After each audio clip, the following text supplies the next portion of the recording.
Salut les amis de Babo Show, merci encore de la confiance renouvelée, merci de continuer à liker, merci également de continuer à vous abonner, amis téléspectateurs, où que vous soyez dans les 14 régions du Sénégal, mais également partout dans le monde, ceux qui sont également au niveau des hôpitaux et chez eux malades, on vous souhaite prompt rétablissement, ceux qui sont également derrière les barreaux, c'est-à-dire en prison, on souhaite que le bon Dieu vous permette de recouvrir la liberté et de rester sur le droit chemin par la grâce du Tout-Puissant. L'actualité les amis, aujourd'hui on va parler donc d'un sujet concernant donc l'Arabie Saoudite. Pourquoi aujourd'hui les amis, l'Arabie Saoudite attire tant? Pourquoi l'Arabie Saoudite investit autant de millions pour recruter des joueurs? Quel est l'objectif derrière?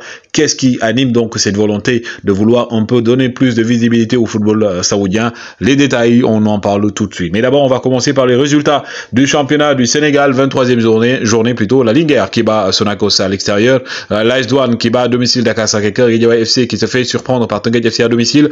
Match nul entre CNFC et Diambar, 3 buts partout, à l'AS Pikine, Stade de Mbour, 1 but partout. Génération Foot qui bat l'US Gorée, 4 buts tout plutôt, qui prend la première place de ce championnat avec 47 points, suivi de Diambar, de Casa Sport et Guédiawaye FC en 4e position. CNFC et Linguère ferment la marche avec 21 et 12 points. Pour l'instant, ce sont les deux équipes relégables. Nous allons parler de Luka Modric. Luka Modric, l'un des hommes forts du Real Madrid de la Casablanca. Malgré les sollicitations de clubs saoudiens, Luka Modric a décidé de rester une année supplémentaire du côté donc de la Maison Blanche. Donc lui, son objectif c'est clair, c'est rester au moins une année. Mais également les plans du Real Madrid faussés par Karim Benzema parce que le Real ne s'attendait pas au départ de Karim Benzema. Maintenant que Benzema est parti, le plan B se nomme Mbappé, mais il y a des soucis parce que le Paris Saint-Germain demande 250 millions, le Real veut mettre 200 millions, mais également il y a d'autres contours que nous allons également développer dans nos prochaines éditions et numéros. Victor Roque, dans cette semaine, tout devrait être conclu entre lui et son club et le FC Barcelone. Il doit avoir un contrat de 6 ans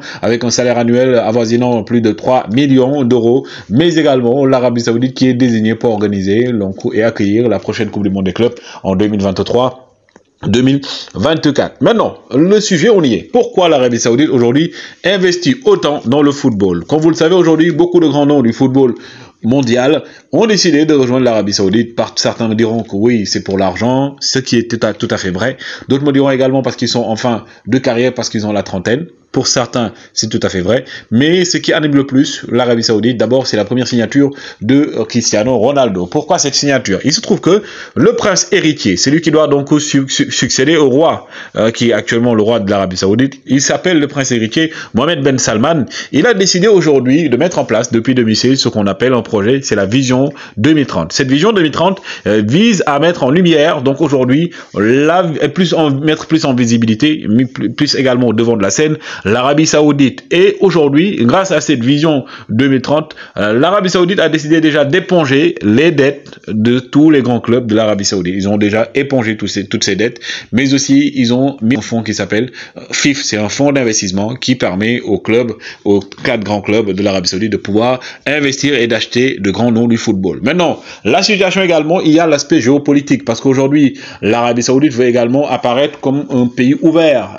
elle qui est critiquée comme étant un pays qui ne respecte pas les droits de l'homme. Deuxième chose, le prince Ben Salman veut également avoir la jeunesse dans sa poche. Une jeunesse bien entendu saoudienne, aujourd'hui constituée de 70% de jeunes âgés de moins de 35 ans. Il se trouve d'abord que il est important de savoir que l'Arabie Saoudite attire, ils aiment le football, parce que dans les stades, chaque saison, c'est minimum 40 000 spectateurs. Donc aujourd'hui, l'objectif de l'Arabie Saoudite, c'est également de s'ouvrir aux autres pays, de leur permettre et de leur donner aujourd'hui des raisons de venir investir au niveau de l'Arabie Saoudite, parce qu'on le sait, la principale source de revenus de l'Arabie Saoudite, c'est l'or noir, à savoir le pétrole. Mais le prince Mohamed Ben Salman veut trouver d'autres sources de revenus au-delà même du pétrole et à travers, bien entendu, l'économie, le football, qui est aujourd'hui un puissant levier économique. Et aussi, il y a cette rivalité avec le Qatar. Le Qatar qui a une population de 3 millions d'habitants. L'Arabie Saoudite qui constitue une population de plus de 30 millions d'habitants. Le Qatar a organisé en 2022 la Coupe du Monde. L'Arabie Saoudite veut organiser la Coupe du Monde 2030 ou 2034. 2034 précisément, parce qu'aujourd'hui, ils ont décidé de ne pas se présenter finalement pour la Coupe du Monde 2030. Aujourd'hui, donc, l'Arabie Saoudite veut aujourd'hui, à travers le football, montrer que c'est un pays qui peut s'ouvrir et également donner un message fort aux autres pays pour qu'ils viennent investir en Arabie Saoudite. Image qui témoigne de cela, ou bien une anecdote qui témoigne de cela. Entre 2020 et 2023, l'Arabie Saoudite a délivré 400 000 visas. 400 000 visas. Aujourd'hui, même les lois concernant un peu les restrictions qu'on avait mis sur les femmes, commencent à être allégées.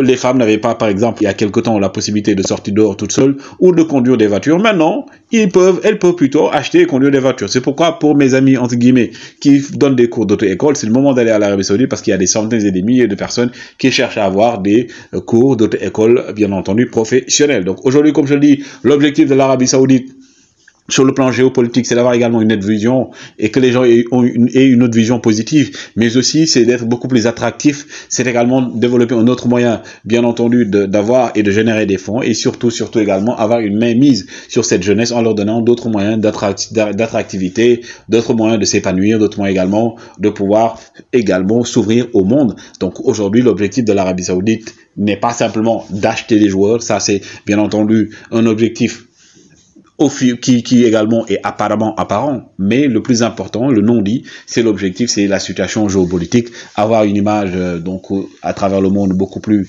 visible, beaucoup plus respectable, entre guillemets, et qui inspire la confiance, mais aussi trouver d'autres sources de revenus, permettre aux investisseurs étrangers de venir investir, mais aussi avoir, comme je l'ai dit encore une fois, une mainmise sur la jeunesse saoudienne, parce que le prince Mohammed Ben Salman prépare son arrivée au trône. Les amis, c'était les informations qu'on voulait vous donner, hein. C'est toujours un plaisir de vous servir, et n'oubliez pas le plus important, c'est comme ça que vous pouvez nous accompagner. Continuez à liker, continuez à vous abonner, appuyez sur la cloche de notification pour ne pas tarder nos vidéos, mais aussi aidez-nous à agrandir cette famille, parce que c'est comme ça qu'on pourra vous donner constamment les bonnes informations en temps et en heure, mais surtout avec beaucoup de qualité, de respect et la qualité qu'ici on avance ensemble dans la magie de eSport TV. Et comme on dit chez nous, quand c'est bien, c'est pour vous, quand c'est mal, c'est nous qui en prenons les conséquences, mais aussi toujours un plaisir de vous servir. Dia Ngen Dieuf.